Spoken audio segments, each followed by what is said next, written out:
में बाल बच्चों की सेवा करके सो जाते हो। इतना ही आपका काम और दिन रात का है। इसके आगे ये नहीं सोचना कि मैं कहाँ से आया हूँ और मैं कहाँ जाऊँगा।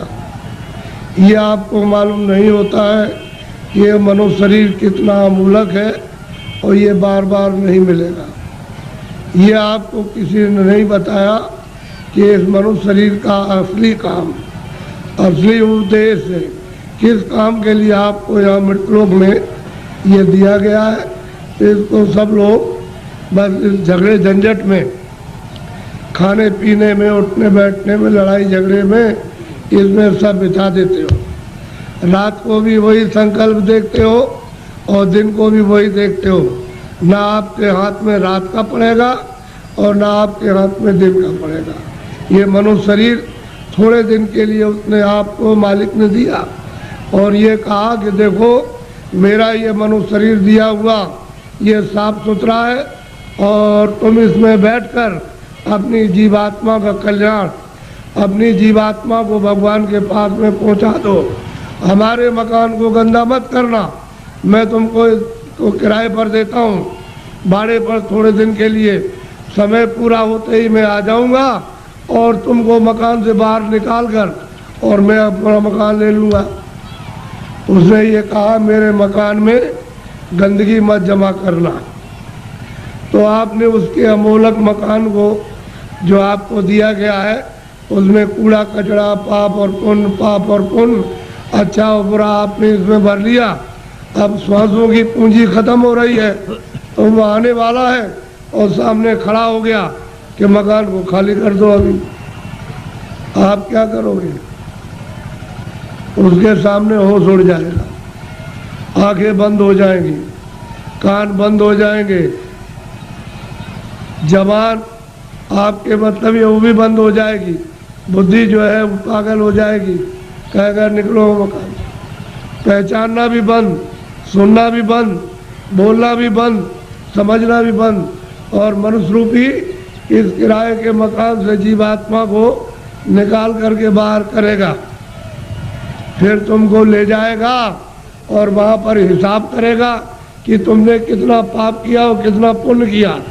उसी कर्म के आधार पर तुमको पशु में, पंछी में, कीड़ों में जाकर के बंद कर देगा। फिर ये मनुष्य शरीर आपको नहीं मिलेगा। ये अमोलक उसने आपको ये निधि दी है। हमको ये चाहिए कि इसमें जीवात्मा बैठी उसको जगाया जाए। तो आप किसी से रास्ता पूछते नहीं हो, भाई किस रास्ते से भगवान देखा जाएगा, किस रास्ते से मिल जाएगा। कोई रास्ता है मनुष्य रूपी मंदिर में? तो सबके पास भगवान के पहुंचने का रास्ता मनुष्य रूपी मंदिर में, कहीं बाहर नहीं है कि तुम पूरब में जाओ, पश्चिम में जाओ, उत्तर में जाओ। तुम्हारे मनुष्य मकान में उसके पाने का, देखने का, दर्शन का और जीव को ये नहीं मतलब ये है कि पार करने का इसी से रास्ता। तो तुम किसी जानकार के पास जाते, उससे पूछते कि भाई भगवान के मिलने का कोई रास्ता है, तो वो बता देता आपको और फिर कहता कि देखो ये रास्ता है, इससे चलो। तो देवी और देवता और भगवान और ब्रह्मा और विष्णु महादेव और ईश्वर और ब्रह्म सब मिल जाएंगे। तो आप तो दिन भर इस काम में लगे रहते हो। दिन गया धंधे में, रात गई सोई। हीरा जलम अमोल था, कौड़ी बदले जाए। क्या आपने कर दिया मनुष्य शरीर पाकर? क्योंकि ये तो अमोलक मनुष्य शरीर है। सारे संसार की दौलत को एक जगह रख दिया जाए और इसकी आरती की जाए कि हमको फिर से मनुष्य शरीर ये खड़ा कर दो, दे दो, इसमें जीवात्मा को वापस ले आओ, तो ये धन दौलत नहीं कुछ कर सकता। ऐसा आपको सबको अमोलक मनुष्य शरीर दिया गया, चाहे किसी भी जात का हो, ब्राह्मण हो, क्षत्रिय हो, अर्जन हो, मुसलमान, ईसाई हो। भगवान के पाने का सबको ये अवसर दिया। आप कहोगे हमको भगवान के पाने का अवसर नहीं मिला, तो इससे बढ़कर के और क्या मिलेगा। अब आपको इसमें बैठकर किसी महात्मा की खोज करना है जो भगवान को पा चुका। उसको अगर आपने पा लिया और उसके पास पहुंच गए तो भगवान के पाने की आपने इच्छा जगा देगा। और जब इच्छा जाग जाएगी तो आप कहोगे मुझे रास्ता बताइए, तो रास्ता देगा। फिर आप बैठ कर के मनुष्य रूपी इस मकान में फिर भजन करना। जब भजन करोगे तो तुम्हारी दिव्य आँख, ज्ञान चक्षु, तीसरा नेत्र खुलेगा, उस नेत्र से भगवान और देवी और देवता देखे जाते हैं। ये बाहर की जो चर्म आंखें, जो शरीर की आंखें, ये देवी देवता को, स्वर्ग और वैकुंठ को नहीं देख सकती हैं। जब तुम्हारी अंदर की आंख खुल जाएगी वो उनको देखेगी, उससे मिलेगी और भगवान को देखेगी, तब बेड़ा पार, तब भवसागर से उतरोगे। ऐसे नहीं, मेरी तरफ बड़े ध्यान से देखो। ये दोनों आंखों के बीचों बीच में सब मनुष्यों में ये जीवात्मा बैठी हुई है।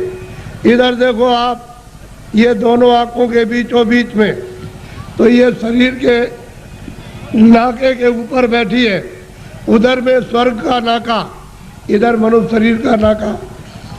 तो जो आपको यहाँ बैठाया था और आपने ये कहा था कि जिसको पकड़ के आए उसको छोड़ना नहीं, तो आप सुख सुविधा में लग गए और ये संसार के ये काम ये करने लगे, ये देखने लगे, सुनने लगे और इन पर्दों को ये कहने लगे ये मेरा है, ये बच्चा मेरा है, खेती मेरी है, पेड़ मेरा और ये मेरा और ये मेरा। तो इस लोभ लालच में, मोह ममता में फंस गए, तो अंदर में मैल जमा हो गया। तो अंदर की तुम्हारी जो जीवात्मा की आँख थी एक, वो तो हो गई बंद, अब देखना बंद हो गया और सुनना बंद हो गया। तो दो आंखें तुम्हारी शरीर में और एक जीवात्मा में, तीन आँख हो गई। तीन तुम किताबों में देखो, उसमें लिखा हुआ है कि महात्माओं के पास जाओगे तब तीसरी आँख तुमको मिलेगी, और बिना महात्मा के गए हुए तीसरी आँख नहीं।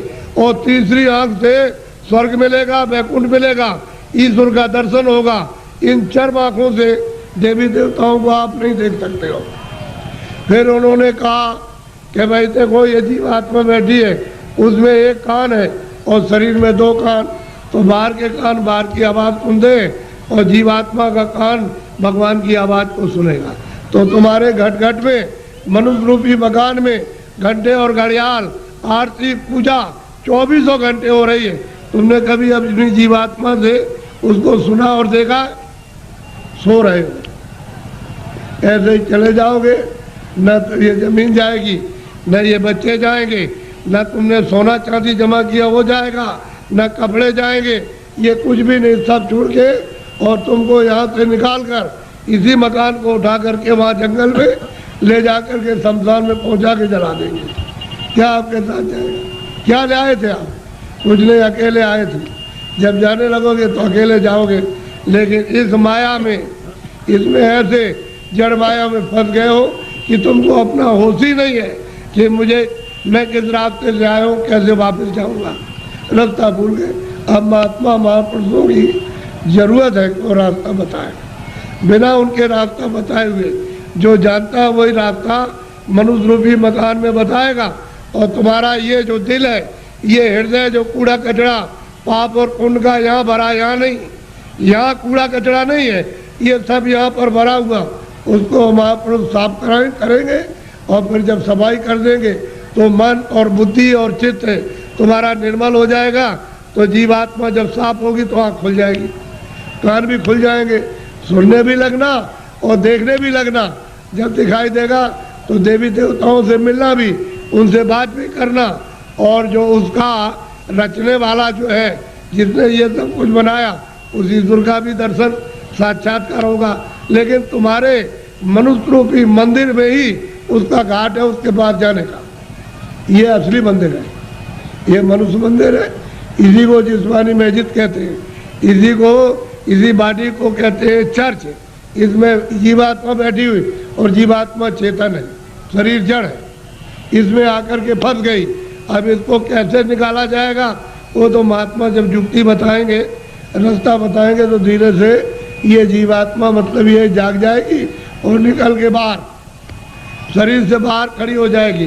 कैसे खड़ी होती है? जैसे मृत्यु के वक्त में जबरदस्ती निकाल के बाहर कर दिया, शरीर ये पड़ा। ऐसे ही साधन भजन करने पर जीवात्मा अलग हो जाती है और शरीर ये पड़ा वो अलग हो गई, तभी तो आप परमात्मा को देख सकोगे। जीत है जी।